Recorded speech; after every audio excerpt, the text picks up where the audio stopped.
Hello all, Shadwell here, ready to talk about the next film in my collection, 2001: A Space Odyssey from 1968, directed by Stanley Kubrick and starring Keir Dullea and Gary Lockwood. Now, I could sit here and be a snobby film goer and talk about how I like 2001: A Space Odyssey for some reason, like how it spends 88 minutes, more than half of its runtime, without any dialogue. And I could praise Kubrick's ability to fill that negative space with enough on-screen activity to satiate the viewer's appetite, but nuts to that.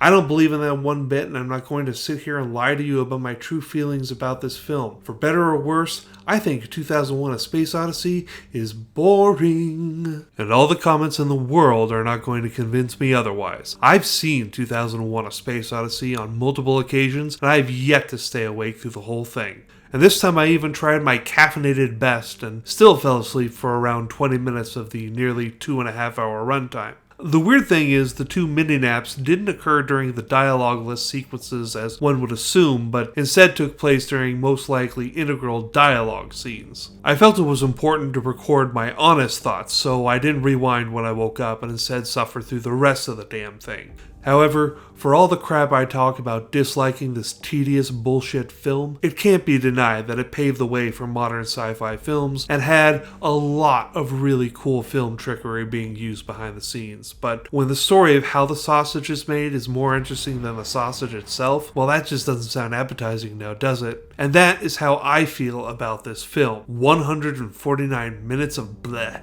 But hey, at least the last 20 minutes are visually cool and pretty to look at. I only own this because it goes with the rest of my Kubrick collection, and I only own it on Blu-ray because I own his other films on Blu-ray too, so no surprises here that I'm going to give this film a D+. The plus is because it's always been a reliable sleep aid for my worst bouts of insomnia. And that'll do it for numbers. Next up we start the letter A, but we're going to do the first 40-ish out of order a bit. I'll explain fully tomorrow as I introduce the After Dark Horror Fest Collection Marathon. See y'all then.